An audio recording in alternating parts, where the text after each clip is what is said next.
Hi friends, துளசி கல்யாணம் 2025 என்னைக்கு வருதுன்றது பார்க்கலாம். ஐப்பசி மாதம் ஏகாதசிக்கு அடுத்து வரும் துவாதசி திதியில் துளசி மாதாவிற்கும் மகாவிஷ்ணுவின் வடிவமான சால கிராமத்திற்கும் திருமணம் நடத்தப்படுகின்றது.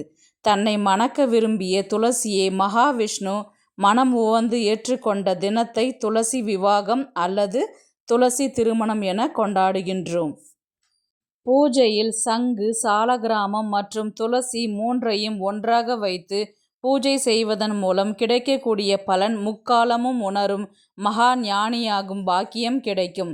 துளசி கல்யாணம் அன்று பிருந்தா தேவி தம்பதிகளை ஆசி வழங்குவாள் என்றும் அர்த்தம். அன்று பூஜை செய்வதன் மூலம் தீர்க்க சுமங்கலி பாக்கியம் கிட்டும், கணவன் மனைவிக்குள் ஒற்றுமை ஏற்படும், திருமண தடை நீங்கும், செல்வ வளமும் நன்மைகளும் கைகூடி வரும், வாழ்வில் இருக்கும் அனைத்து தடைகளும் பிரச்சனைகளும் நீங்கும், தீர்க்க சுமங்கலி பாக்கியம் கிட்டும். துளசி கல்யாணம் துளசி விவாகம் என்னைக்கு வருதுன்றது பார்த்தீங்கன்னா நவம்பர் 2ஆம் தேதி ஞாயிற்றுக்கிழமை அன்று வருகின்றது. துவாதசி திதி ஆரம்பிக்கும் நாள் நவம்பர் 2ஆம் தேதி நள்ளிரவு 1:55 மணிக்கு தொடங்கி நவம்பர் 3ஆம் தேதி இரவு 11:38 மணிக்கு முடிகின்றது. மேலும் விவரங்களுக்கு சேனலில் வீடியோ அப்லோட் பண்ணியிருக்கிறேன். ஒன்ஸ் செக் பண்ணி பார்த்துக்கோங்க ஃப்ரெண்ட்ஸ்.